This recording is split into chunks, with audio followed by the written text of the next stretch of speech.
శాస్త్రాలలో మన సిద్ధాంతంలో పూజలు, యజ్ఞాలు, పారాయణలు, తీర్థయాత్రలు ఇలా ఏమేమైతే చేస్తున్నాం అవన్నీ కూడా దేనికోసం? ఈశ్వరానుగ్రహం కోసం. దుర్లభం త్రయమేత దైవానుగ్రహ హేతుకం. మనుష్యత్వం, ముముక్షత్వం, మహాపురుషం. అంటే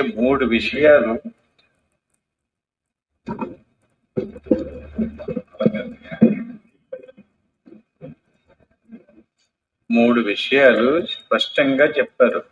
మనుష్యత్వం, ముముక్షత్వం అంటే మహాపురుష సంచరి అంటే గురువు లభించడం. ఇవి మామూలుగా అందరికీ లభించవు. ఒకవేళ గురువు లభింతే మోక్షం పొందాలన్నటువంటి తపన లేకపోతేను జత మనుష్యత్వము, ముముక్షత్వము, మహాపురుష సంచరి. ఈ రకమైనటువంటి ఎవరికైతే లభించినయో వాడికి ఈశ్వరానుగ్రహం ఉండినటువంటి వానికి మాత్రమే లభించాయని. ఆ తర్వాత ఎవరైతే ఈ రకంగా గురువు లభించి మోక్షం పొందాలన్నటువంటి కోరిక కలిగి ఎవడైతే తెలుసుకోవడానికి, మోక్షం పొందడానికి ప్రయత్నం చేస్తున్నాడో అటువంటి వాడికి ఏ ఏ గుణాలు ఉండాలో, ఎక్కడ దాకా పట్టుకోవాలో, ఎక్కడి నుంచి వదలాలో, దేనిని పట్టుకోవాలో దాన్ని కూడా మనం చెప్పుకోవటం జరిగింది. ఎక్కడ దాకా పట్టుకోవాలి, ఏ వదలాలి. అహంకారాది దేహాంతాన్ బంధ నజ్ఞాన కల్పిత. అంటే శరీరం దగ్గర నుంచి అహంకారం దాకా వదిలేయాలి. అంటే శరీరంలో ప్రాణము, దాంట్లో కర్మేంద్రియాలు, జ్ఞానేంద్రియాలు, మనసు, బుద్ధి, చిత్తం, అహంకారం చెట్టు చివరి. అహంకారాది దేహాంతం అంటే దేహం దగ్గర నుంచి అహంకారం దాకా, అహంకారం దగ్గర నుంచి దేహం దాకా. ఇవి బంధం జ్ఞాన కల్పితాను. చూడండి, అంటే మనకు తెలివి ఉంది, జ్ఞానం ఉంది. ఈ జ్ఞానంతోనే ఈ శరీరాన్ని పట్టుకున్నాం మనం. నేను కొంచెం తెలివైన ఉండను, బలమైన ఉండను, అలాంటి ఉండను, ఇలాంటి ఉండను. తెలివి లేకపోతే పట్టుకోలేం కదా. తెలివి ఎందులో ఉంది? మనసులో. ప్రాణంలో క్రియ ఉంది, మనసులో జ్ఞానం. జ్ఞానము, మనసు రెండింటిని, ప్రాణము, మనసు రెండింటిని కలిపి సూక్ష్మ శరీరం అంటారు. సూక్ష్మ శరీరం స్థూల శరీరంలో ఉంది. అహంకారాది దేహాంతం. శరీరం దగ్గర నుంచి అహంకారం దాకా ఏమేమైతే ఉన్నాయో ఇవి ప్రకృతితో సృష్టించబడినటువంటి, కల్పించబడినటువంటి వస్తువులు. ఇది ఒక వ్యక్తి అంచేత కల్పితానంటే ఏంటండి? తయారైనవి, కల్పించబడినవి, ఈశ్వరుని చేత కల్పించబడ్డాయి. ఈ నిజం కాదు, ఈ సత్యం కాదు. ఎక్కడి నుంచి ఎక్కడి దాకా నిజం కాదు? శరీరం దగ్గర నుంచి అహంకారం దాకా నిర్మించబడినటువంటి వస్తువులు ఏవైతే ఉన్నాయో అవన్నీ కూడా కల్పించబడినవి, కల్పితం. ఈ కల్పించబడినటువంటి వస్తువులు జీవుడికి బంధముగా ఏర్పడి, జీవుని ఏవి బంధించినాయి? ఈ వస్తువులే బంధించినాయి. ఏ వస్తువులు బంధించినయో ఆ బంధించడానికి సంబంధించినటువంటి దేనితోటి బంధించినవి? జ్ఞానంతో. అంటే మనకి అందరికీ నాకు తెలిసిలేవయ్య అంటుంటాం. అది అన్నది ఏంటండి? జ్ఞానం. అంటే జ్ఞానంతో బంధించినవి. స్వరూపవబోధేన, స్వస్వరూపం ఉంది కదా, అది కల్పించబడినటువంటి వస్తువు కాదు. స్వరూపం కల్పించబడలేదు ఎవరో కూడా. మన స్వరూపాన్ని దేవుడు కూడా పుట్టించలేదు. దేవుడు ఎలాంటి వాడో మన స్వరూపం కూడా అలాంటిది. మన స్వరూపం చుట్టూరు ఎలా తయారయ్యినాయో శరీరం దగ్గర నుంచి అహంకారం దాకా ఎన్ని వస్తువులు అట్లాగా దేవుడికి కూడా కల్పించబడ్డాయి. అందుకనే బెస్టి సమిష్టి అని 2 రకాలు. అందుచేత ఆయన స్వస్వరూపాన్ని తెలుసుకుని తన స్వరూప జ్ఞానంలో ఉంటున్నాడు. ఆయన మన స్వరూప జ్ఞానాన్ని వదిలేసి తగిలించుకున్నటువంటి వస్తు జ్ఞానంలో ఉన్నాం. ఈ వస్తు జ్ఞానమే బంధం, మనకి బంధం. అంటే అది ఈశ్వరుడేమీ మనల్ని బంధించలేదు. కల్పించబడినటువంటి వస్తువుని పట్టుకుని మనంతట మనమే బంధించబడ్డాం. అంటే దాని నుంచి విడుదల పొందాలంటే ఏం చేయాలి?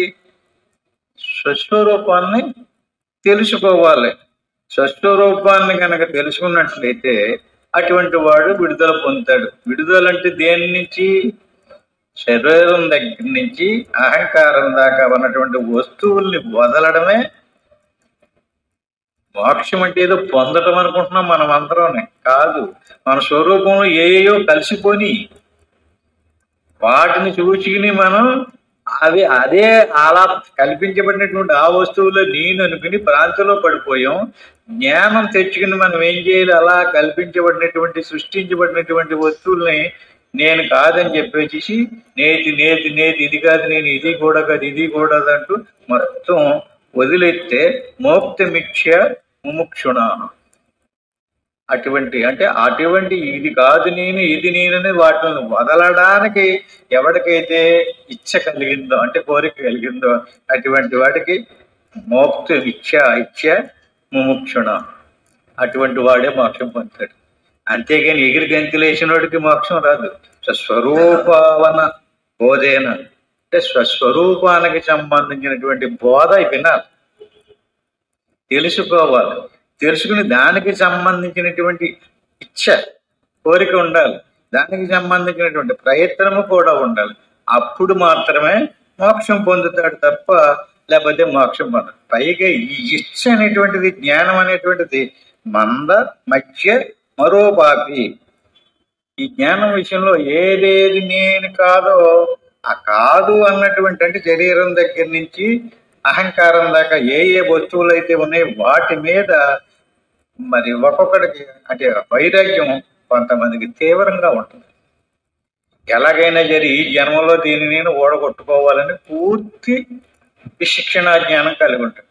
కొంచెం మందం తక్కువ ఉంటుంది. అధమాధమం అంటే మందం అంటే అంధకారమైనటువంటి చీకట్లో వస్తువు కనిపించదు. దాన్ని మందము అంటే చీకటి. అంటే ఏది స్వరూపాన్ని తెలుసుకోనివ్వకుండా అడ్డగిస్తుంది? ఏదైతే కల్పించబడి మన చుట్టూరు ఆవహించబడిందో, ఆవహించబడినటువంటి వస్తువు మీద ప్రీతి మనకు తక్కువగా ఉందా ఎక్కువగా ఉందా చూసుకోవాలి. ఎవరికైతే దాని మీద దాన్ని వదిలించుకోవాలనేటువంటి జిజ్ఞాస తక్కువగా ఉంటే ఈ జన్మలో అవదు. దాన్ని మంద మధ్య రూపాపి అంటే మందము, మధ్యమము, తీవ్రమము, ఈ రకమైనటువంటి వైరాగ్యం సమాధిన. అంటే దీన్ని మనం చేసేటటువంటి ప్రయత్నాలన్నీ కూడా దేవుణ్ణి పొందడానికి కాదు, దేవుడి చేత కల్పించబడినటువంటి ప్రకృతి యొక్క పరిణామంతో ఏర్పడినటువంటి అనాత్మ స్వరూపాన్ని వదిలించుకోవడానికే మనకి శ్రద్ధ కావాలి. దాన్ని వదిలించుకుని మన స్వరూపానికి జన్మ లేదు, మరణం కూడా లేదు, పరిణామం కూడా చెందదు, మార్పు చెందదు. భగవద్గీతలు స్పష్టంగా చెప్పాడు, అది తడుపుబడదు, చీల్చబడదు, ఖండించబడదు, జన్మించదు, సావదు, వెళ్ళడము లేదు, రావడం లేదు. కానీ మనిషి పుట్టాడు చచ్చిపోడు అంటున్నాం కదండి. ఏది వచ్చింది? ఈ మన స్వరూపాన్ని కప్పేసింది ఏదైతే వచ్చిందో దాన్ని వచ్చినప్పుడు మనం పుట్టుక అంటున్నాం, అది పోతే సావంటున్నాం. కానీ పోతే టోటల్గా మొత్తం పోతే మోక్షం వచ్చేసినట్టే. మొత్తం పోవడం లేదు. ఏమవుతుంది? స్థూల శరీరం మట్టికి మాత్రమే పోతుంది, లోపల సూక్ష్మ శరీరం పోవటం లేదు.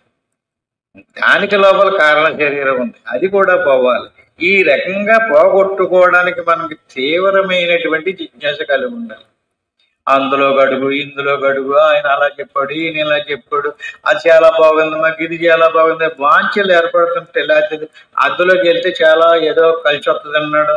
అంటే దేనికి సంబంధించింది? ఏది వదిలించుకోవాలనుకుంటున్నామో వదిలించుకోవడానికి సంబంధించినటువంటి దాని మీద ప్రీతి అన్నమాట. ఈ రకంగా ఎవడైతే ఈ రకంగా చేస్తున్నాడో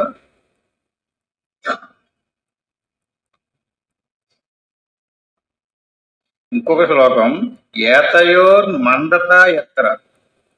మందము అంటే తీవ్రంగా లేదు, చురుకుగా లేదు, తెలివి. ఏతయో ఎవడికైతే ఈ జిజ్ఞాస ఈ కోరిక, ఏతయో మందత ఎత్తర విరక్తత్వ ముముక్షయోహం, నేను ఎలాగైనా సాధించాలి, జన్మ పోతే మళ్ళీ ఎలాంటి జన్మ వస్తుందో అనేటువంటి తపన వాడిలో లేదు. అటువంటి తపన ఎవరికైతే లేదు, నేను మోక్షం పొందాలి ఈ జన్మ మళ్ళీ నాకు ఇంకొక జన్మ రాకూడదు, ఏతయో మందతాయత్ర విరక్తత్వ ముముక్షయోహో, మన స్వరూపం మీద ప్రీతి ఏర్పడాలి. స్వరూపాన్ని ఆవహించి కప్పేసినటువంటి దాని మీద ఏం ఏర్పడాలి? విరక్తి ఏర్పడాలి.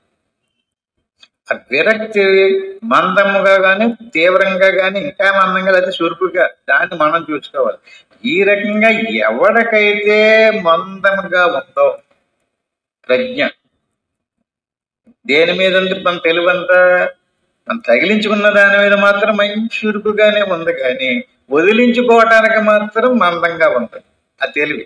అటువంటి వాడికి గురువుపదేశం పొందినా కూడా ఫలించదట. మరో చలిల వర్తత్ర సమాధేర్చ సమాత్రత. మరో అంటే మరుభూమి, చవుడి నేలలో జల్లినటువంటి విత్తనాలు ఫలించకుండా ఎలా నిర్భయోగమైపోతాయో గురువుపదేశం, గురువు గారు చెప్పినటువంటి బోధ పని చేయకుండా పోతాడు. అతనికి పట్టుకోదు, అతనికి అంటుకోదు. కారణం ఏంటి? అందుకని మనం విత్తనాలు చల్లేటప్పుడు ఆ భూమిని ఎంపిక చేసుకోవాలి, దాన్ని చక్కగా దున్నాలి, నీరు పెట్టాలి, పదునొచ్చేలా తయారు చేసి అప్పుడు కదా దాంట్లో విత్తనాలు చల్లాలి. అట్టి మాదిరిగా మరో చలిల వర్తత్ర మరుభూమిలో విత్తనం మొదలు, పొడి నేలలో కూడా విత్తనం మొదలు. అంచేత ఇప్పుడు మన క్షేత్రాన్ని, మన హృదయాన్ని ఎలా తయారు చేసుకోవాలి? వైరాగ్యంచ ముముక్షత్వం తీవ్రం యశ్యతు విద్యతే. తీవ్రం అంటే చూద్దాం ఇద్దరు, మీరు వెళ్ళండి నేను రేపు వస్తానులేండి, ఈ తెలుసుకునే విషయం కూడా అశ్రద్ధ ఎందుకు వస్తుంది? ఎందులో శ్రద్ధ చూపెడుతున్నాం?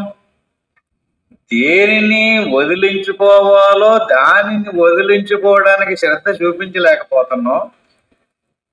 ఏదేదో తగులుకుని శరీరాభిమానానికి సంబంధించినటువంటి దాని మీద శ్రద్ధ చూపెడుతున్నాం.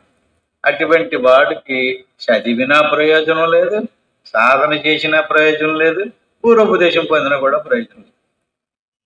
మరుభూమిలో శలిలో వర్తత్ర మరో చలిల వర్తత్ర క్షమాదేర్చ సమాత్రత.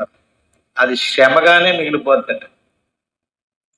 యాతన పడతాడు, అతను శ్రమ పడతాడు, కానీ జ్ఞానం కలగదు. సాధన చేస్తాడు, బ్రహ్మాండంగా కూర్చుని కదలకుండా సాధన చేస్తాడు. ఏముండాలి అక్కడ? జిజ్ఞాస ఉండాలి. అందుకనే ఏమని చెప్పారు? గురువు గారి మీద సరైనటువంటి గురి భక్తి ఉండాలి, విశ్వాసం ఉండాలి, శ్రద్ధ ఉండాలి. ఎలాగైనా సరే నేను తప్పించుకోవాలనేటువంటి ఎలా ఉండాలన్నా దాన్ని ఉపమానం కూడా చెప్పారు. ఏటా ఉపమానం? ఇల్లు అంటుకున్నటువంటి వాడు ఇంట్లో చిక్కుకుపోయాడు, బయట తలుపు గడపెట్టేశారు, గొళ్ళు పెట్టేశారు, ఇల్లు అంటుకుపోతాం. ఇల్లు అంటుకుపోయి తెలుస్తుంది అతను, బయట పడటానికి ప్రయత్నం చేస్తున్నాడు. ఎలాంటి ప్రయత్నం చేస్తాడని అడిగారు. ఎలాంటి ప్రయత్నం చేస్తాడండి? ఏ చిన్న సందు దొరికినా సరే ఎలాగోలాగా దాంట్లోంచి బయట పడిపోవాలని చూస్తాడు. అట్టి మాదిరిగా మనం ఇందులో ఇరుక్కున్నాం, ఇది ఆల్రెడీ అంటుకుంది. చెవడమట్టి కాడికి చూసుకోండి, నిరంతరము పరిణామం చెందుకుంటూ మారిపోతుంది కదా శరీరం, తగులడిపోతుంది. తగులడిపోయేటటువంటి శరీరంలో చిక్కుని వదిలించుకుని దాంట్లోంచి పారిపోవడానికి చూడటం లేదు. అయినా సరే దానితో ఉపశమనం కలిగితే అందులో ఉండే దాని నుంచి బయట పడడానికి చూడకుండా అందులో ఉండే నాకు ఎలాగ ఉపశమనం, ఎవడో దీన్ని కాపాడతాడు, ఎవడో రక్షిస్తాడు అని చెప్పేసి ఆలోచన చేస్తున్నాం అనుకోండి, వాడు శక్తి సామర్థ్యాలను ఉపయోగించకుండా ఎవడో వచ్చాడు కాపాడాలి. అందుచేత ఏం చేయాలి? తనే దాని నుంచి విడుదల పొందడానికి ప్రయత్నించాలి. ఇల్లు అంటుకుపోతుందని తెలిసిన తర్వాత అశ్రద్ధ చేయకూడదు, నిర్లక్ష్యం వహించకూడదు. ఇమీడియట్లుగా ఏ దారి దొరికితే ఆ దారి అమ్మడం బయటపడిపోవాలి. అట్టి మాదిరిగా శరీరం దగ్గర నుంచి అహంకారం వరకు ఉన్నటువంటి సామాగ్రి ఏదైతే ఉందో అదంతా కూడా ఇప్పుడే కాదు ఎప్పటికైనా సరే మీరు వదలాల్సిందే. అది ఎవరిని రక్షించదు, ఎవరిని కాపాడదు. ఇంతవరకు ఎవరిని రక్షించలేదు, ఎవరిని ఉద్ధరించలేదు. అది ఎందుకు తగులుకుంది? అసలు దాన్ని ఎందుకు తయారు చేశారండి? ముందు జన్మలో చనిపోయే ముందు అనేక కర్మలు చేసి శరీరం వదిలించుకుని పోయాడు కదా. పోయిన పెద్ద మనిషి కర్మల్ని చేసి వెళ్ళిపోయాడు, కానీ కర్మఫలాన్ని రద్దు చేసుకుని వెళ్ళలేదు. అందుకనే కర్మణ్యేవాధికారస్తే మా ఫలేచో కదాచన, కర్మఫలం ఉండిపోయింది. ఆ కర్మఫలాన్ని అనిపింప చేయడానికి ఆయన ఏం చేస్తున్నాడు? మళ్ళీ ఇంకొక శరీరాన్ని తయారు చేసి వీటికి తగిలించి అనిపించిరారా బాబు నాయన అని పంపిస్తున్నాడు. అంటే ఇప్పుడు మనకు వచ్చిన శరీరం ఎలాంటిది? మన ప్రారంభ కర్మని అనుభవింప చెయ్యడం కోసం ఇచ్చినటువంటి శరీరం. మరి ఆ శరీరంతో ప్రారంభ కర్మ అనిపించడానికి అందులో ప్రాణం ఉండాలా, మనసు ఉండాలా, తెలివి ఉండాలా, అన్నిటిని ప్రవేశపెట్టారు. శరీరాన్ని తయారు చేసినటువంటి వాడు బ్రహ్మదేవుడు. అందుకని ఆయన సృష్టికర్త అన్నాడు. శరీరాన్ని కల్పించాడు. ఆయన కల్పించేటప్పుడు ఏ ఏ పదార్థంతో కల్పించాడు శరీరాన్ని? పంచభూతాలతో. అంటే తామస గుణంతో, పంచభూతాలలోని తామస గుణంతో శరీరాన్ని తయారు చేశాడు బ్రహ్మదేవుడి సృష్టి. మన శరీరమే కాదు, విశ్వంలో అందరి సృష్టి కూడా, చరాచర ప్రాణికోటి అందరి శరీరాలని ఆయనే తయారు చేశాడు. ఆ తయారు చేసినటువంటి విధానం అంతా, మ్యాప్, ఆ ప్లానింగ్ అంతా ఆయన చేతిలో ఉంది. అలా తయారు చేసేడే తప్ప దాన్ని అది పోషించుకొనగలిగే, కాపాడుకొనగలిగేటటువంటి సామర్థ్యాన్ని దానికి ఇవ్వలేదు. అందుకని ఇంకొక పెద్ద మనిషి ఏం చేశాడంటే దాంట్లో సూక్ష్మ శరీరాన్ని ప్రవేశపెట్టాడు. సూక్ష్మ శరీరాన్ని తయారు చేసి పెట్టినటువంటి వాడు మహావిష్ణువు. స్థూల శరీరాన్ని తయారు చేసినటువంటి, ఈ గుడారాన్ని తయారు చేసినటువంటి వాడు బ్రహ్మదేవుడు. ఇప్పుడు సూక్ష్మ శరీరం అంటే ఏంటి? జ్ఞానేంద్రియాలు 5, కర్మేంద్రియాలు 5, పంచప్రాణాలు 5, అంతరేంద్రియాలు 4. ఈ 19 ఆటలతోటి ఒక వస్తువును తయారు చేసి ఇందులో పెట్టాడు. ఇప్పుడు ఆ సూక్ష్మ శరీరం ఈ స్థూల శరీరాన్ని కాపాడు. అంటే శరీరం దగ్గర నుంచి అహంకారం దాకా అన్నాడు ఆయన. శరీరం దగ్గర నుంచి అహంకారం దాకా శరీరం గుడారం అయింది బ్రహ్మదేవుడి సృష్టి. మరి ప్రాణాలు, ఇంద్రియాలు ఇవన్నీ కూడా విష్ణుమూర్తి సృష్టి. ఇప్పుడు శరీరాన్ని ఎవరు కాపాడుతున్నారు? శరీరాన్ని క్రియావంతంగా పాడైపోకుండా కాపాడేది ప్రాణం. అయితే ప్రాణం లోపలుండి బయటికి రాకుండా ఆహార విహారాలు ఆకలిని కలిగించి ఆహారాన్ని జీర్ణం చేసి రక్తంగా మార్చి ఎన్ని ప్రాసెస్ అంతా ప్రాణం చేస్తుంటే ఆ ప్రాణానికి కావాల్సిన ఎన్ని మనసు ఇంద్రియాల ద్వారా బయటకు వెళ్ళి సంపాదించుకొచ్చి పెడుతుంది. ఇది సృష్టి, ఇది కల్పించబడింది. శరీరం దగ్గర నుంచి అహంకారం దాకా ఈ బ్రహ్మదేవుడు, విష్ణుమూర్తి. అహంకారాన్ని ఎవడిచ్చాడు? రుద్రుడిచ్చాడు. అదేం చేస్తుంది? నాకు ఎవడో చెప్పడానికి సరిపోడు, నేను పట్టుకున్నదే, నేను చెప్పేదే, నేను తెలుసుకున్నదే, ఇంకెవడికి తెలియలేదు అంటుంటాడు. ఆ అహంకారుడి చేతిలో ఎవడన్నా చిక్కుకున్నాడంటే లయమే. ఎందుకని ఆయన లయకర్త. అహంకారంతో లయం చేస్తున్నాడు అందరినీ కూడా. జ్ఞానం తెలుసుకోనివ్వకుండా ఈ ముగ్గురు మూర్తులు, త్రిమూర్తులు, ముగ్గురు సృష్టి ఇది.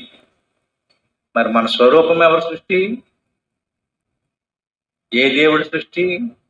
స్వరూపం శాశ్వతం, సత్యం, నిత్యం, జ్ఞానానంద స్వరూపం.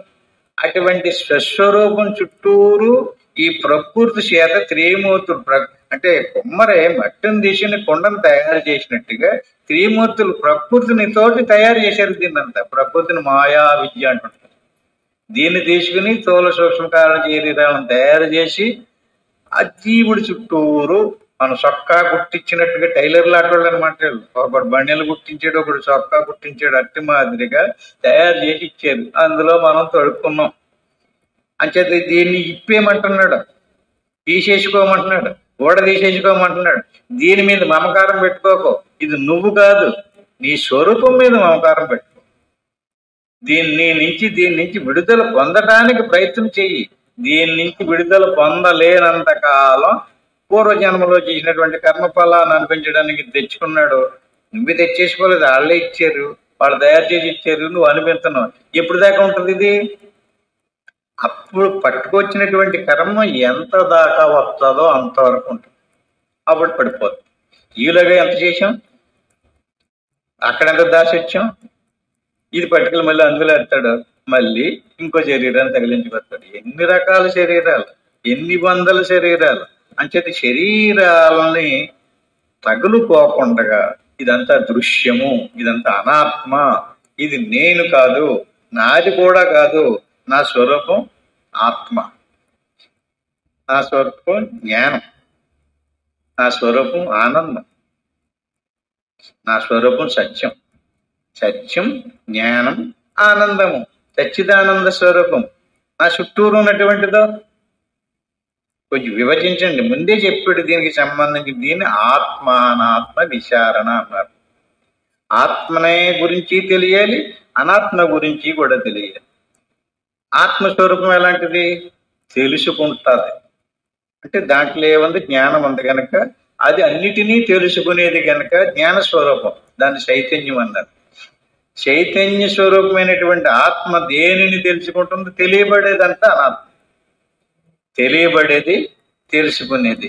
మనలో మన స్వరూపం రెండు విభాగాలు, తెలుసుకునేది, తెలియబడేది. తెలియబడేదంతా ఎక్కడెక్కడ దాకా తెలుస్తుంది అదంతా కూడా అనాత్మ, ప్రకృతి. దాన్ని ఎవడ తెలుసుకుంటున్నాడో అది ఆత్మ. తెలుసుకున్నవాడు మనలోనే ఉన్నాడు, తెలియబడేది కూడా. తెలియబడేది ఎక్కడుంది? బయట ఉంది. తెలుసుకునేవాడు ఎక్కడున్నాడు? లోపల ఉన్నాడు. లోపలుండి ఇది నా స్థూల శరీరము, ఇది నా ప్రాణము, ఇది నా ఇంద్రియాలు, ఇది నా మనసు బాగోలేదు, నా ప్రాణం బాగోలేదు, నా శరీరం బాగోలేదు అంటున్నాడు కదండి లోపల ఉన్నటువంటి వాడు. ఇది కాదు, ఇది కాదు అంటూ లోపలికి వెళ్ళాలి. లోపలికి వెళ్ళి లోపల ఉన్నటువంటి స్వరూపాన్ని తెలుసుకోవడం కోసం మనకి ఉండవలసినటువంటి లక్షణాలు మోక్ష కారణ సామర్థ్యం భక్తిరేవ గరీయసి. ఇప్పుడు మనకి ఏదో దేవుడి మీద వ్యక్తి కలిగి దేవుడా అంటాం కాదండి. ఎందుకు దేవుడి మీద వ్యక్తి కలిగి ఉంటున్నామో చెప్తున్నాడు ఇక్కడ. ఎందుకంటే ఈ ఊడదీయటానికి నాకు వల్ల అవ్వడం లేదు అని చెప్పి దీన్ని ఎలాగోలాగా నువ్వు ఊడదీసి పెట్టి అని చెప్పి ఆయన మీద వ్యక్తి కలిగి ఉంటున్నావు. అంటే ఎవరెవరు ఊడదీస్తారు? మోక్ష కారణ సామర్థ్యం, సామగ్రి. వంట చేయడానికి కొన్ని సామగ్రులు ఉంటాయి. అలాగే వేరే ఇంకో దానికి ఏదైనా సామగ్రి ఉండొచ్చు. అలాగే మోక్షం పొందడానికి సంబంధించినటువంటి సామగ్రి ఏమేముందో దాని మీద భక్తి రేవ గరియేసి దాన్ని ప్రేమించాలి.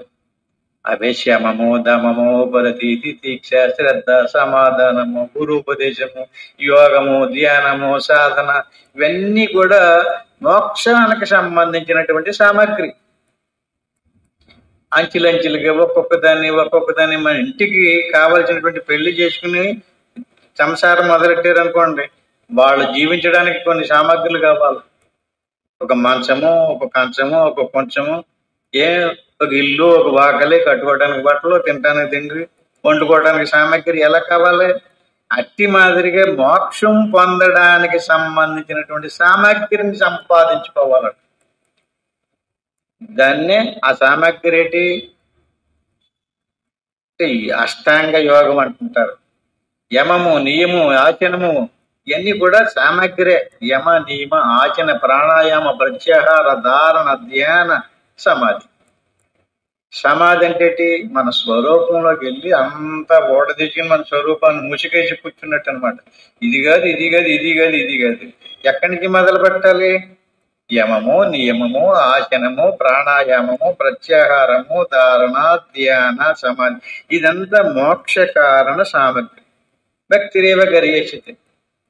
భక్తి అంటే ఏంటి? వాటిని సమకూర్చుకోవడానికి, అంటే మనకి ఇంట్లో పడినట్టు కావలసినటువంటి సామగ్రి సంపాదించుకున్న వాటి మీద ప్రీతి ఉంటుందా మనకి? ప్రీతినే భక్తి అంటారు. భక్తి అన్న పదానికి అర్థం ఏంటంటే ప్రేమ. దేని మీద ప్రేమ? మోక్షం పొందించడానికి ఏది మనకి సహకరిస్తుందో దాని మీద ప్రేమనే భక్తి గరియేసి. స్వస్వరూపానుసంధానం భక్తి రిక్షేపదీయదు. భక్తి రెండు రకాలు. స్వరూపాన్ని తెలుసుకోవడానికి, స్వరూపాన్ని పొందడానికి ఏ సహకరిస్తున్నాయో వాటన్నిటి మీద ప్రేమ ఉండాలి. మన స్వరూపం మీద కూడా ప్రేమ ఉండాలి. ఇది నేను, ఇది నేను కాదు. స్వరూపం మీద ప్రేమ ఉండాలి. స్వరూపానుసంధానం భక్తి రీత్యా అభితించది. దేని మీద నీ భక్తి? దేని మీద నీ ప్రేమ? ఎవరి మీద చూపించాలి నీ ప్రేమ? నీవు మోక్షం పొందడానికి కావలసినటువంటి సామగ్రి మీద చూపించు నీ ప్రేమని.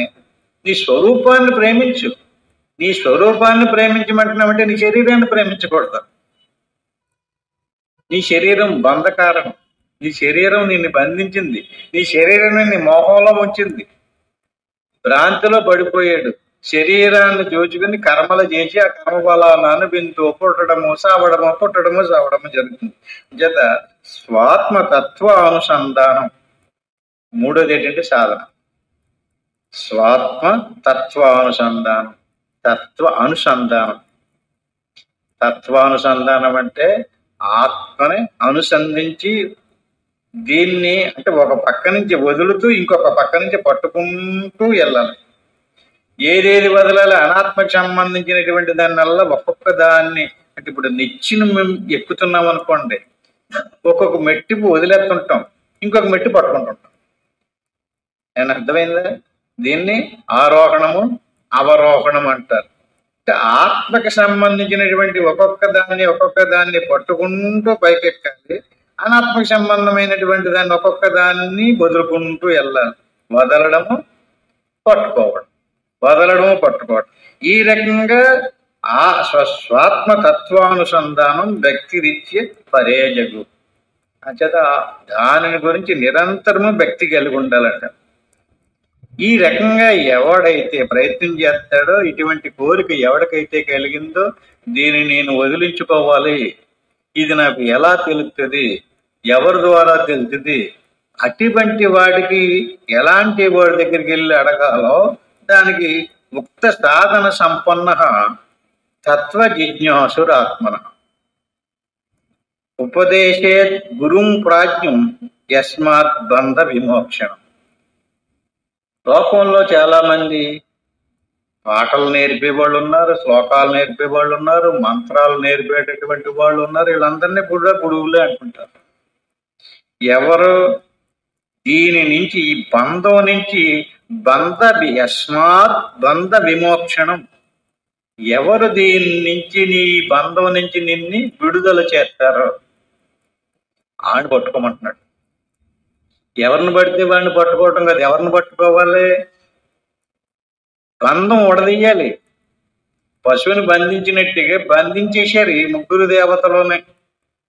పశువుని బంధించినట్టుగా ఎందుకు బంధించారండి? పాపం వాళ్ళ పది ఇంత గొప్ప దేవుళ్ళు కదా, మనల్ని బంధించడం ఏంటండి అంటే మన కర్మ చేశాం. కర్మఫలాన్ని, చేసిన కర్మఫలాన్ని అనుభవించకుండా వదిలిపెట్టరండి. అది సిస్టం, అది సృష్టి విధానం. చెయ్యని కర్మని ఎవరి చేత ఏది అనుభవింప చేయదు. చేసిన కర్మను వదిలిపెట్టరు, చెయ్యని కర్మను అనుభవింప చేయరు. అది వాళ్ళ ప్లానింగ్ ప్రకారంగా వెళ్తుంది. అంచేది ఇప్పుడు దాన్ని, ఆ బంధం కల్పించిన వాళ్ళు ఎవరు? అసలు బంధం ఎందుకు కల్పించారండి? కర్మ. మనం దీంతో తగులుకోవడానికి సంబంధించినటువంటి బంధానికి కారణం కర్మ. కర్మ మనం చేసాం.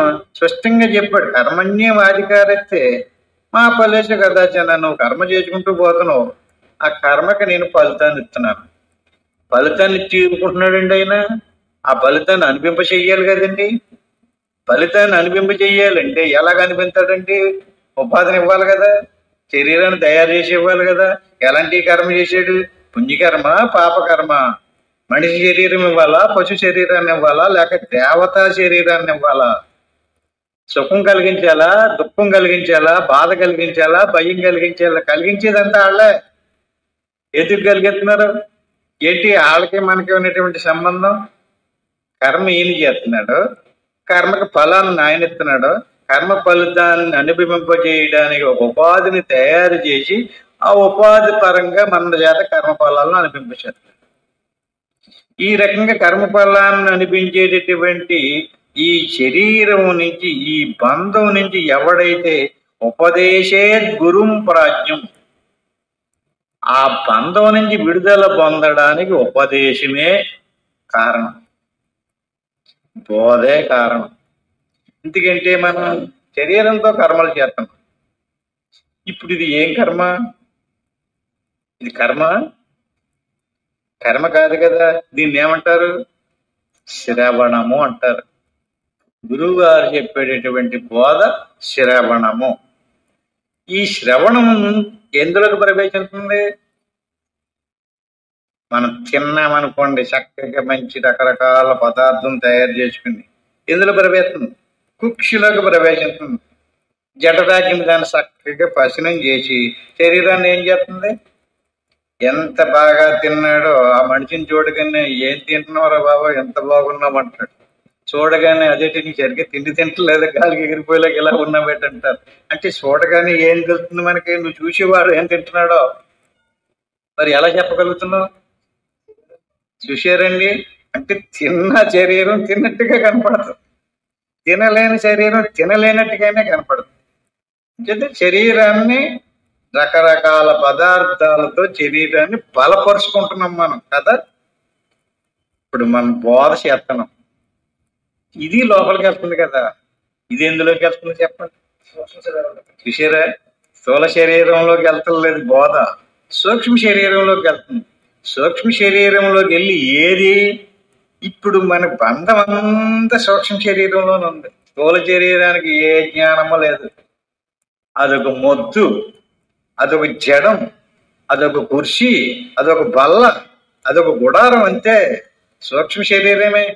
ఇక్కడ నువ్వు మార్చవలసింది, తెలియపరచవలసింది సూక్ష్మ శరీరంలోకి పంపించాలి. సూక్ష్మ శరీరంలోకి ఏది పంపించాలి? జ్ఞానాన్ని పంపించాలి. సూక్ష్మ శరీరంలోకి జ్ఞానం పంపించాలి అంటే స్థూల శరీరానికి ఒక నోరు ఉంది, ఆ నోట్లో రకరకాల పదార్థాలు వేసి లోపలికి పంపిస్తాను. సూక్ష్మ శరీరానికి నోరేది? శ్రోత్రేంద్రియమే. దానికి 2 నోర్లు ఉన్నాయి. ఈ శ్రోత్రేంద్రియం అనేటువంటి నోటులోకి మనం ఏది వెయ్యాలి? ఆ ఈదుల్లో గొడవలు, ఆ ఊళ్ళో గొడవలు, వెళ్ళి ఓళ్ళు వచ్చి ఓళ్ళు వీళ్ళందరినీ ఎత్తనం అనుకోండి, అప్పుడు సూక్ష్మ శరీరం ఎంత బాగా బలుతుందో చూడండి. స్థూల శరీరం తిని తిని ఎలా బలిసిందో సూక్ష్మ శరీరం కూడా ఆ చూసేటటువంటి, వినేటటువంటి ఆ గుడరి మీద కూర్చుని ఆడ అలా తెచ్చేసుకుంటున్నాడు, ఈడు ఇలా తెచ్చేసుకుంటున్నాడు, ఆవిడ అలా చేస్తుంది, ఈవిడ ఇలా చేస్తుంది, ఇవన్నీ సూక్ష్మ శరీరంలోకి పంపిస్తున్నాం కదా. మరి సూక్ష్మ శరీరం ఎలా తయారవుతుంది? ఏది తింటున్నామో దానికి అనుగుణంగా సూక్ష్మ శరీరం తయారవుతుంది. ఆ సూక్ష్మ శరీరం నుండి విడుదల చేస్తుందా? బంధం నుంచి విడుదల చేస్తుందా? ఆ సూక్ష్మ శరీరాన్ని తీసుకొచ్చి గురువు గారు పాదాల దగ్గర పాడేయాలి. సూక్ష్మ శరీరాన్ని పాడేసేసి స్థూల శరీరాన్ని ఇంట్లో కూర్చోబెట్టుకోవాలనుకున్నాం అనుకోండి, సూక్ష్మ శరీరం ఎలాగొస్తుంది? అది స్థూల శరీరంలో ఉంది. అందుచేత స్థూల శరీరాన్ని తీసుకొచ్చి గురువు గారు పాదాల దగ్గర కూర్చోబెట్టాలి. అందుకని శాస్త్రం ఏం చెప్తుంది? తనువు మనసు గురువుకి ఇచ్చేయమన్నది. తనువు మనమును ధనమును గురువు సొమ్మని మద అర్పణము చేసి, నారాయణ శతకం. ఏమేమి ఇవ్వాలి గురువు గారికి? తనువు, మనువు, నేను నాదనేది అంతా కూడా అహంకారాభిమానాలన్నింటినీ వదిలేసి గురువు గారికి అప్పచెప్పేయాలి. అప్పుడు గురువు గారు ఉపదేశ గురుం ప్రాజ్ఞం ఏం బోధించాడండి? ప్రాజ్ఞ అంటే ప్రాజ్ఞానం బ్రహ్మ. ప్రజ్ఞానమే దేవుడు, ప్రజ్ఞానమే బ్రహ్మము, జ్ఞానమే దేవుడు, జ్ఞాన స్వరూపమే దేవుడు. వస్తువు కాదు దేవుడు. దేవుడికి ఆకారం లేదు, పుట్టుక లేదు, ఆయనకి సావు లేదు, పరిణామం. పుట్టాడు అనుకోండి ఏముంటది? ఎంత గొప్పవాడైనా సరే పుట్టితే దేవుడు కూడా శరీరం ధరించాడు అనుకోండి, ఆ ధరించిన శరీరం మనకలాగే శరీరం పరిణామం చెంది పోతుంది.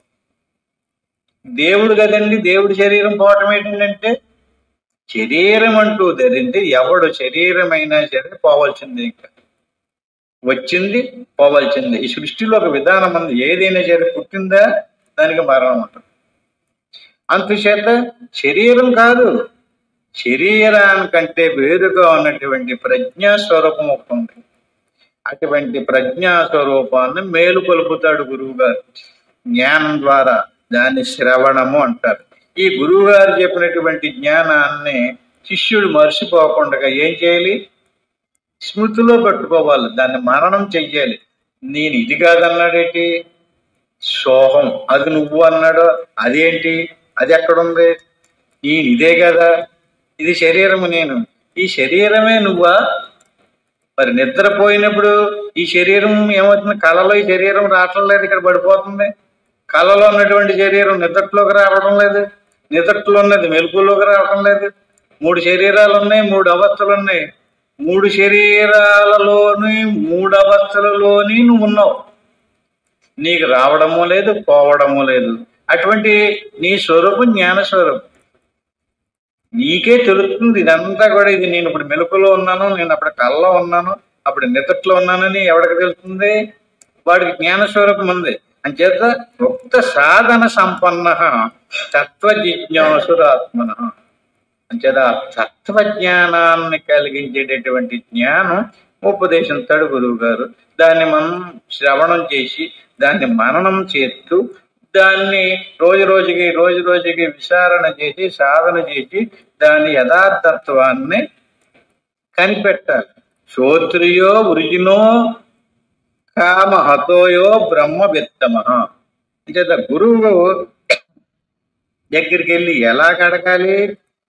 బ్రహ్మణ్యు పరతశాంతో నిరిందన ఇవానల అహేతుక దయాసింధు బంధురాన మతాం సతం సమారాజ్య గురుం భక్త్య ప్రహ్య ప్రసయేషవేనై ప్రసన్నం తమును ప్రాప్య కృతే జ్ఞాతవ్యమాత్మన.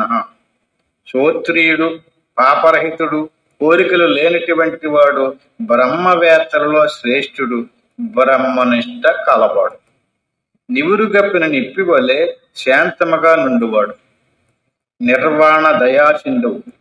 అటువంటి ప్రణతులైనటువంటి గురువు సజ్జనులను పాలట బంధువు అయినటువంటి గురువుని వినయము అనునయము మేర సేవించి భక్తితో ఆరాధించి అతడు ప్రసన్నుడైన పిదప చెంతకు చేరి తాను తెలియగోరినటువంటి విషయమును ఈ విధముగా ప్రశ్నించాలి.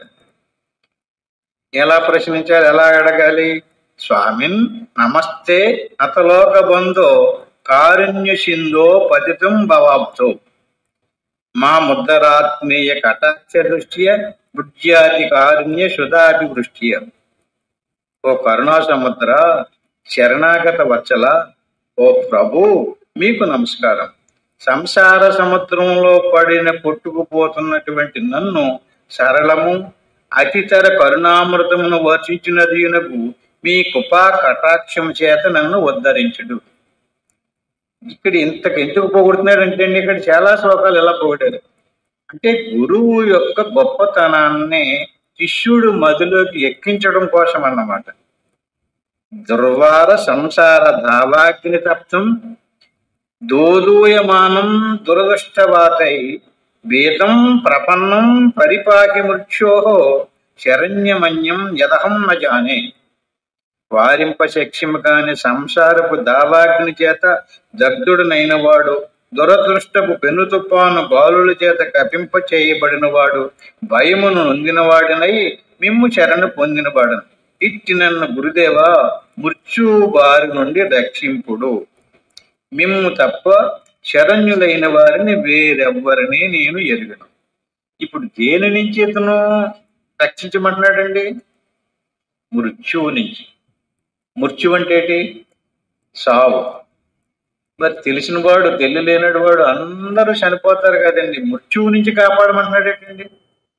మృత్యువు నుంచి కాపాడడం అంటే ఎవడికి మృత్యు వచ్చిందో వాడు మళ్ళీ జన్మకొస్తాడు. ఇది సిస్టం. ఎవడైతే చనిపోయాడో వాడు ఎలాంటి వాడైనా సరే మళ్ళీ జన్మకొస్తాడు. మరి మనం చనిపోమా? సావు నుంచి తప్పించుకోమంటున్నాడు.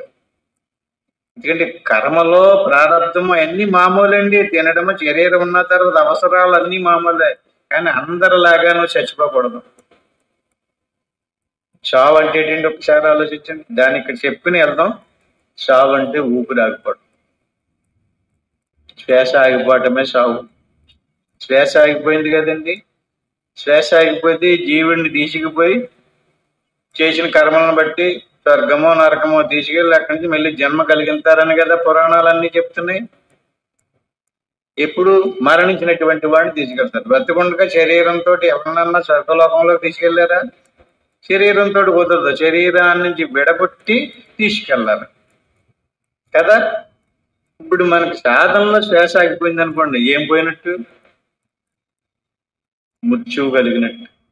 ఎవరికి శ్వాస ఆగిపోయిందో వాడికి మృత్యువు ఏర్పడింది. మృత్యువుని దాటాడు. మృత్యోర్మృత్యుయమామృతాత్. మృత్యువుని దాటిపోయాడు అతను. ఆడికి మళ్ళీ సావు ఉండదు. సావు అనేది ఒకసారి వద్దు. ఒక్కసారి చనిపోయాడు కదండి, ఆ దోషం పోయింది. ఎలాగోలాగా కిందో మీదో పడే గురువును పట్టుకున్న కీలు తెలుసుకుని శ్వాస మనసు ఆగేటటువంటి ప్రయత్నం చెయ్యాలి. దాన్ని మృత్యువు దాటినటువంటి అనుభవం వచ్చినటువంటి వాడు అవుతాడు. శాంత మహంతో నివసంతి శాంత వసంత వల్లోక హితం చరంత తీర్ణ స్వయం భీమ మహార్ణవం జన చహేతు నాణ్య నపితారయంత. ఈ మృత్యు అనేటువంటిది మళ్ళీ జన్మ వచ్చిందంటే వచ్చిన తర్వాత మళ్ళీ మృత్యువులోకి వెళ్తున్నాడు. పునరపి జననం, పునరపి మరణం. ఇది ఒక లింకు. పుట్టాడా చనిపోతాడు, చనిపోతాడా పుడతాడు. ఇది భయంకరమైనటువంటి మహాసముద్రం, సంసార సముద్రం అంటారు. అంటే పుట్టడము సావడం అనే దాన్ని సముద్రం మీద కెరటాలు వస్తుంటాయి. కెరటం వచ్చింది, ఇంకో కెరటం వస్తుంటాయి. అలా పుట్టాడా చనిపోతాడు, పుట్టకూడదు. ఒకవేళ పుట్టేశాం కదండి, ఇప్పుడు మన చేతిలో ఉంది, సావకూడదు. చనిపోయిన తర్వాత పుట్టకుండా చేసుకోవడానికి ఏదైనా ప్రయత్నం చేయాలనుకోండి, మన వల్ల అవ్వదు. ఎప్పుడు చెయ్యాలి? పుట్టేగానే చెయ్యాలి, బ్రతికుండగానే చెయ్యాలి. అది మనిషి జన్మలోకి వచ్చినటువంటి వాడే చేసుకోవాలి. ఏం చెయ్యాలి? సావు నుంచి తప్పించుకోవాలి. శ్వాస మనసు ఆగడమే మరణాన్ని నుంచి తప్పించుకోవడం. ఆ కీలు చెప్పమంటున్నాడు, ఆ రహస్యం చెప్పమంటాడు. అయం స్వభావ స్వతయేవ యత్పర శ్రమాపనోద్ ప్రహణం మహాత్మనం సుధాంచురేశ స్వయమర్క కర్మశ ప్రభావితం తప్తామతి కితుం కిల. భయంకరమైనటువంటి సంసార సముద్రము స్వయంగా దాటినటువంటి వాళ్ళు జ్ఞానులు, గురువులు, యోగులు. అటువంటి వారిని ఆశ్రయించారు. అంతేకాని కర్మకాండను బోధించేటటువంటి వాడిని ఆశ్రయించకూడదు. కర్మకాండ అంటే ఏంటండి? శరీర ప్రాణమానసాదులతో చేయబడేదంతా కర్మ. మంత్రాలు చదవచ్చు, పూజలు చేయొచ్చు, యజ్ఞ యాగాదులు చేయొచ్చు, ఇవన్నీ కూడా కర్మలే. కానీ అది జ్ఞానం కాదు, జ్ఞానయోగం కాదు. జ్ఞానయోగంలోనే కర్మ దగ్ధం అవుతుంది, కానీ కర్మయోగంలో కర్మ దగ్ధం అవుతుంది. కర్మకాండలో ఏమవుతుంది? కర్మకి ఫలితం కర్మే. నువ్వు ఏ కర్మ అయితే చెయ్యి, దానికి ఫలితం చెప్పేసాడు కదా కీరికని. అంచేత కర్మకి కర్మ అంటుకుంటుందే కానీ జ్ఞానం రాదు. ఇది మనం బాగా తెలుసుకోవాలి. కర్మకాండకి కర్మే ఫలితాన్ని ఇస్తుంది, ఏ కర్మ చేసినా సరే దానికి ఫలితాన్ని ఇస్తుంది. పూజ చేసాం, యజ్ఞం చేసాం, దానం చేసాం, ధర్మం చేసాం, ఏదైనా చేసాం, దేంటంటారు దాన్ని? కర్మ అంటారు. కర్మకి ఏమవుతుంది? ఫలితం అవుతుంది. కానీ ఇక్కడ కర్మనా చేయమంటుంటా అది ఏం కావాలి? కర్మ ఫలాన్ని నుంచి విడుదల పొందించేటటువంటి జ్ఞానం చెప్పమంటున్నాడు. కర్మఫలం అంటుకోకూడదు. అంటుకున్న కర్మఫలాలను వదిలించాలి. 2 ఉపాయాలు. ఇప్పుడు దాకా ఇంతక జన్మలలో చేసినటువంటి కర్మఫలాలని వదిలించేయాలి. అందుకని ప్రారబ్ధం భోగతో నశ్యేతు తత్వజ్ఞానేన చంచితం ఆగామి దివిధం కర్మ తద్వేచి ప్రియవాదన. కర్మ ఎలాగ వదులుతాదో చెప్పారు. ఇప్పుడు మనం ప్రారంభ కర్మను అనిపించడానికి శరీరాన్ని తయారు చేసి పంపించారు త్రిమూర్తులు ముగ్గురుని. ఇప్పుడు మనం ఆల్రెడీ అనుభవిస్తున్నాం. దీన్ని తప్పించుకోవడం కుదరదన్నారు. ఎందుకంటే ఇది వదిలిపెట్టిన బాణం లాంటిది. ఎవరో కూడా దాని నుంచి తప్పించుకోలేరు. కానీ అక్కడ దాచినటువంటి కర్మను ఇక్కడి నుంచి దర్శనం చేసుకొచ్చాడు. అనిపించం ప్రారంభం భోగతో నచ్చేది. ఈ ప్రారంభ కర్మ అనేటువంటిది త్రిమూర్తులు చేత అనుభవింపజేయబడేటటువంటి విధానంలో సృష్టించబడింది కనుక దీన్ని ఎవరైనా సరే అనిపించాలి. ప్రారంభం భోగతో నచ్చేది. భోగతం అంటే అనిపించే పోతుంది. తత్వజ్ఞానేన సంచితం. గురువు గారు చెప్పేటటువంటి జ్ఞానంతో ఆ కర్మ నచ్చింది. దాన్ని జ్ఞానాగ్ని దగ్ధ కర్మాణం అన్నాడు భగవద్గీతలో. దాన్ని జ్ఞాన యోగం అంటే జ్ఞానం తెలుసుకోవటం. జ్ఞానం ద్వారా ఆత్మస్వరూపాన్ని తెలుసుకోవడం జ్ఞాన యోగం. దాని సంచిత కర్మ దగ్ధమైంది. తత్వజ్ఞానైన సంచిత. కానీ ప్రారంభం పూర్తయ్యేదాకా ఇంకా శరీరం నిలబడి ఉంది కనుక శరీరంతో జ్ఞాని కూడా కర్మ చేస్తున్నాడు కనుక అతను చేసినటువంటి కర్మఫలం ఏమవుతుంది అని ప్రశ్నించారు. ఆగామి ద్విధం కర్మ తద్వేషి ప్రియవాదిన. ఆగామి కర్మ 2 భాగాలుగా వేస్తారు. 2 భాగాలుగా వేసి ఈ సాధకుని ఎవడైతే తిరస్కరిస్తున్నాడో నిరసిస్తున్నాడో అటువంటి వాని ఖాతాలోకి అతను చెయ్యకపోయినా సరే ఇతను చేసిన పాపకర్మని అతని ఖాతాలో వేస్తారు. ఎవడైతే అతన్ని మెచ్చుకుంటున్నాడో అటువంటి వాడికి ఈ చేసినటువంటి ఆగామి కర్మలో పుణ్యకర్మను ఆయన వాటాలోకి వెళ్ళిపోతుంది. తద్వేషి ప్రియవాదిన అంచేత ఆగామి కర్మ పట్టుకెళ్ళడు. ఎందుకని సగం వేళకి ఇచ్చేసాడు. సంచితమేమో జ్ఞానంలో దగ్ధమైపోయింది. ప్రారంధాన్ని అనుభవించేశాడు. అంచేత లోక కళ్యాణం అంటే ఇదే. ఏంటి? ఇటువంటి అద్భుతమైనటువంటి జ్ఞానం పొందాడు అతను. ఆ కర్మ నశించింది. ఈ కర్మ తనంతట తానే అనిపించేస్తున్నాడు. అటువంటి జ్ఞానం నాకు బోధించు. నీవు లోకాన్ని ఉద్ధరించేటటువంటి సాధుజనులు ఎందరో ఋతురాజులైనటువంటి వసంతుని వలె లోక కళ్యాణము గావించుచు నివసించుచున్నారు. ఈ జ్ఞానం తెలిసినటువంటి వాడు కనిపెట్టు. తిరుగు. ఎవరిని పట్టుకోవాలి? పాటలు పాడేవాళ్ళని పద్యాలు పాడేవాళ్ళని కాదు, ఎవరిని? తనంతట తాను ఎలా వస్తారండి? ఎలాగా?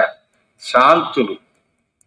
వాళ్ళు ఏది కోరరు, అహంకారం ప్రదర్శించరు, అభిమానం చూపించరు, తెచ్చేవనరు తేలేదనరు, పెట్టేవనరు పెట్టలేదనరు. ఎలా ఉంటారు వాళ్ళు? నిర్వికారంగా ఉంటారు, ఆడంబరంగా ఉండరు, గొప్పగా ఉండరు. ఎలా ఉంటారు? నిదానంగా ఉంటారు. తనంతట తాను తరించినటువంటి వాడు. అటువంటి వాళ్ళని కనిపెట్టి ఎతికి పట్టుకోవాలి. అటువంటి తత్వజ్ఞానం తెలిసినటువంటి వాళ్ళని పట్టుకుని ఆయన దగ్గరికి వెళ్ళి స్వయంగా వాళ్ళని ఆచరించి మహాత్ములైన వారు స్వయమిగానే పరుల శ్రమను తొలగించడానికి పాటుపడుతుంది. వాళ్ళని ఎలా ఎంత కష్టమైనా సరే వాళ్ళ శ్రమను మర్చిపోయి వాళ్ళకి జ్ఞానం కలిగించడానికి చూస్తుంటారు. వారి స్వభావమే అట్టింది. సూర్యుని ప్రచండ కిరణముల చేత సంతప్తమైన భూమిని చంద్రదేవుడు స్వమిగానే చల్లబరచబడినట్లు ఈ గురువులు రక్షిస్తూ ఉంటారు. వెతుకు, కనిపెట్టు.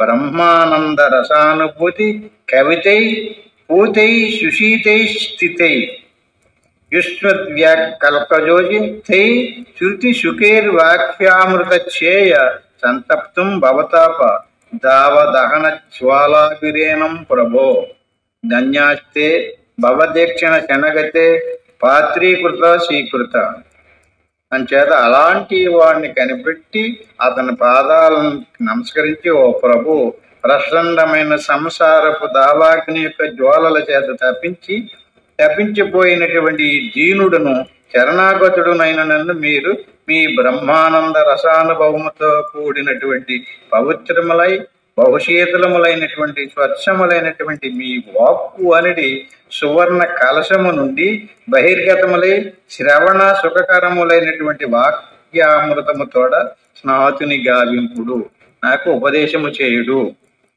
నా తాపమును హరించుడు.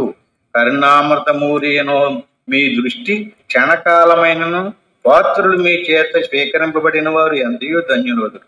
కథం తరేయం భవసింధు మేతం కావా గతిర్మే కథమోత్తుపాయ జానే న కించిత్ కృపయీ పమాంహో సంసార దుఃఖ క్షతిమాత మానుష్య. నేను ఈ సంసార సముద్రమును ఎట్లు తరింపగలనో, గతి ఏమగునో, దీనికి ఉపాయము ఏమియో ఎరుగా రాకున్నది. ఓ ప్రభు, ఒక్కింత నాపై దయ చూపి నన్ను రక్షింపుడు, నా సంసార దుఃఖమును హరింపుడు. ఇది గురువు దగ్గరికి వెళ్ళి శిష్యుడు చేయవలసినటువంటి మొర, ప్రార్థన. ముందే చెప్పాడంటే ఇంత దిగి బోధించినటువంటి బోధే అతన్ని పట్టుకుంటారు, ముందే చెప్పేసాడు. లేదంటే గురువు గారు చెప్పినటువంటి బోధ చౌడు నేల మీద విత్తనం వల్లే నిరుపయోగం అయిపోద్ది. అంచేత శిష్యుడు ముందు తెలుసుకొని ఉండాలి. గురువు దగ్గర ఎలా మసులుకోవాలో, ఎంత దిగాలో, ఎంత శుద్ధంగా ఉండాలో అలా తెలుసుకున్నప్పుడు తదా వదంతం శరణాగతం స్వం సంసార దావానల తాపతప్తం నిరీక్ష కారుణ్య రసార్థ దృష్ట్యా దద్వాద భీతం సహసా మహాత్మ. ఇక్కడ ఇంకొక విషయం ఏంటంటే అండి, ఈ చెప్పేటటువంటి విషయం ఏదైతే ఉందో, గురువు ఉపదేశం కానీ, గురువు చెప్పినటువంటి జ్ఞానం కానీ, ఇప్పుడు మనం అనిపించేటటువంటి సంసారము, భార్య, భర్త, పిల్లలు, వండుకోవడము, తినడము, సంపాదించడం, దీనికి అలవాటు పడిపోయాం మనం. అలవాటు పడిపోయి ఇదే సుఖం అనుకుంటున్నాం. అంటే ముక్తి సుఖం అనేటువంటిది ఎలాగుంటది అనేది శాస్త్రాలు చెప్పుతుంటే తప్ప మనకు తెలియడం లేదు. ఎన్ని నిందాలు చెప్పినప్పటికీ కూడా బాధ కలిగినప్పుడు అయ్యయ్యో అమ్మో నాన్న అంటున్నాం, ఆ తర్వాత మళ్ళీ బాధపడుతున్నాం. ఎంత లింకులు, భార్య, భర్త, పిల్లలు, ఎవరికి ఏ ప్రాబ్లం వచ్చినా సరే మళ్ళీ దడదల్లాడిపోతున్నాం. దీనికి ఒక చిన్న ఉదాహరణ చెప్తాం. ప్రహ్లాదుడి చరిత్ర మీరు చదివారు కదా. ఒకసారి ప్రహ్లాదుడు అంత నిరంజకశిపుడి కథ అంతా అయిపోయాక రాజ్యం పరిపాలించాడండి. చిట్ట చివరికి ప్రహ్లాదుడికి చిట్ట చివరిలో విష్ణుమూర్తి దర్శనం అయ్యింది. విష్ణుమూర్తి దర్శనం అయినప్పుడు ప్రహ్లాదుడు దర్శించి, బాబు నాయన, నీకు నా లోకం తీసుకెళ్ళిపోతాను, వైకుంఠం, నీకు ఇంక ప్రారంభం అయిపోయింది, చెప్పడానికి వచ్చాను అన్నాడండి. అప్పుడు ఆయన ప్రహ్లాదుడు ఏం చెప్పాడంటే అండి, నన్ను తీసుకెళ్ళిపోతున్నారు, బాగానే ఉంది, నాకు చాలా సంతోషంగానే ఉంది, కానీ ఇంతటి అద్భుతమైనటువంటి ఎవరికి కూడా అలా శక్తి రాదు. ప్రాణం పోయాక తెలుస్తుంది, ఇప్పుడు ప్రాణం ఉండగా తెలిసింది నాకు. అంచేత నన్ను తీసుకుపోతున్నారు కనుక నాతో పాటు నాకు సహధర్మచారిని నా భార్య నాకు ఇప్పుడు దాకా నాకు సేవలు చేసింది, నేను పోతే ఆవిడ బతకలేదు, నేను వచ్చేస్తే అంచేత నేను ఆవిడని కూడా తీసుకొచ్చేయడానికి నాకు వరం ఇమ్మన్నాడు.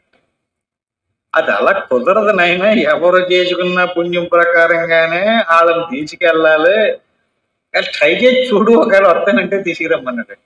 ఇంకెంతకంటే ఆ మాట అన్నారు సార్లే అని చెప్పేసి పరుగుని వెళ్ళి భార్య దగ్గరికి వెళ్ళి వైకుంఠం తీసుకెళ్ళిపోతానన్నాడు విష్ణుమూర్తి గారు. వెళ్ళిపోదాం రమ్మన్నాడు. వెళ్ళిపోదాం రమ్మనేటప్పటికి అయ్యయ్యో విష్ణుమూర్తి తీసుకెళ్ళిపోతే మీరు వెళ్ళిపోండి, కానీ నన్ను వచ్చేయమంటున్నారండి. ఈ పిల్లలు ఏమైపోతారు, మనం చూడాలి కదా ఈ పిల్లల్ని. మనలో మన కోసం చూస్తున్నారు, అమ్మమ్మ నానమ్మ అంటే చుట్టూరు వాళ్ళకి అడ్డడిపోతున్నారు కదా. వాళ్ళకి ఎవరు చూస్తారు, వాళ్ళ అమ్మ చూస్తుంది, వాళ్ళ బాబు చూస్తారు, వాళ్ళ నాన్న కొట్టేస్తాడు, వాళ్ళ అమ్మ తిట్టేస్తుంది. అంటే మనమే చూడాలి, ఇద్దరం లేకపోతే ఎలాగని చేసి పాపం ఆవిడ కొంచెం జ్ఞానోదయం కలిగించింది. చాలా చెప్పాడు అతను, లాభం లేదు. అప్పుడు మళ్ళీ విష్ణుమూర్తి దగ్గరికి వెళ్ళాడు. మీరు ఇక్కడే కూర్చోండి మళ్ళీ వస్తానని చెప్పి వెళ్ళాడు. పాపం నా ఆవిడ రానంటుంది. ఎవరినన్నా తీసుకురావచ్చే బంధువులు, కొడుకులు, కోడళ్ళు, కూతుళ్ళు ఉంటారు కదా, నీ ఇష్టం ప్రయత్నించమన్నాడు. ఒక వరుస ఎట్టాడు. ఒక్కో కొడుకుని ఒక్కడు ఒప్పుకోలేదు, కోడళ్ళు ఒప్పుకోలేదు, కూతుళ్ళు ఒప్పుకోలేదు, మనవలు ఒప్పుకోలేదు. మీరు చూసుకోండి ఆ వైకుంఠం ఏంటో అన్నారు. ఆయన వెళ్ళి ఎవరు ఒప్పుకోవట్లేదు, ఇతరులను ఎవరైనా తీసుకురావచ్చు అన్నాడు. ఏం పర్లేదు, నీకు ఎవరు నచ్చితే, నీకు స్నేహితులు బంధువులు ఉంటారు కదా, వాళ్ళు కూడా ఈ ఇదిలో పడ్డాడు. బంధువులందరినీ వరుసెట్టి చెప్పేసాడు. ఎవ్వడు వస్తానన్నాను. స్నేహితులు అందరింటికి వెళ్ళిపోయాడు. గౌరవించారు. ఎదేటి ఇలాగొచ్చేసారేటి మీరేటి అని చెప్పేసి. ఇదే పరమ రహస్యం, ఎవరికి చెప్పకూడదు. విష్ణుమూర్తి గదిలో కూర్చోబెట్టి వచ్చాను, వైకుంఠం తీసుకెళ్తాను, మీరు వచ్చేస్తే నాతో ఒక్కడిని తీసుకెళ్తాను, రిజర్వేషన్ టికెట్, మీరు వెళ్ళండి మా కుదరదన్నారట. ఆ పట్టి ఎక్కడ మాయా, ఇదేం చిత్రమో, ఇందులో చిక్కుకుపోయి వీళ్ళు రావడానికి ఇష్టపడతలేదు అంటే దేన్నైనా సరే మళ్ళీ వెళ్ళి మనుషులు ఎవరో ఒప్పుకోవట్లేదు, ఏ జంతువునైనా తీసుకొచ్చేసి ఏదో ప్రాణిని నాతో పాటు తీసుకెళ్ళిపోవాలని తహతహలాడిపోతున్నాడు. అతను తీసుకురమ్మన్నాడు. అలా ఈదంపడి వెళ్తుంటే పక్కన ఒక రొచ్చుకోతులు పంది దొరుకుతుందట. అతనికి పంది మీద పడింది చూపు.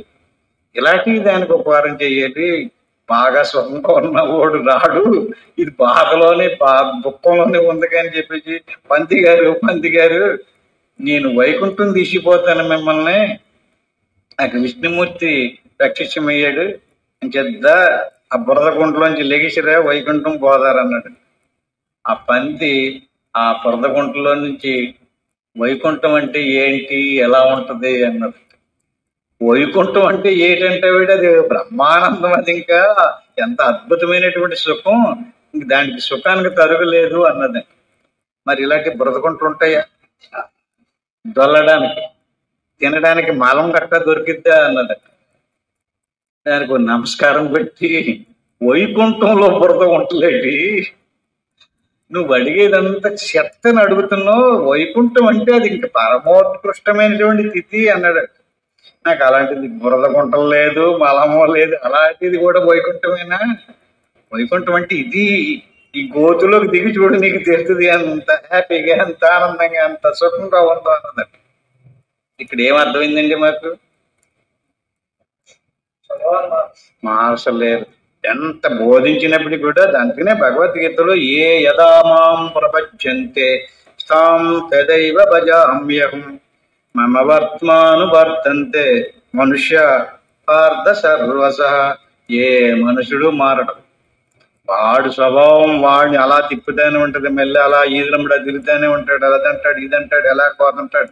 అంతేగాని నీకు జ్ఞానం చెప్పేసాం కదా, ఇంతమందికి ఉపదేశం చేసేసాం, వీళ్ళందరూ తరించిపోయారు అనుకుంటున్నామో కూడా.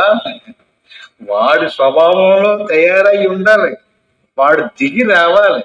దిగి రావడం కోసం ఇక్కడ ఇంత దిగి బతిమాలుతున్నాడు శ్లోకాల్లో. అంచేత ఇంకా కొన్ని శ్లోకాలు ఉన్నాయి, వచ్చే వారం చెప్పుకుందాం, ఇంతటితోటి ముగిందాం. ఆత్మబంధువులారా, చాలా విశేషమైనటువంటి విషయం ఆత్మజ్ఞానం, మోక్షం, పరమపదం, కైవల్యం. మరి అటువంటి స్థితిని పొందడానికి జ్ఞానం కావాలి, యోగం చెయ్యాలి. ఇప్పుడు జ్ఞానం తెలుసుకున్నాం, యోగంలోకి వెళ్దాం. ఏం చెయ్యాలి?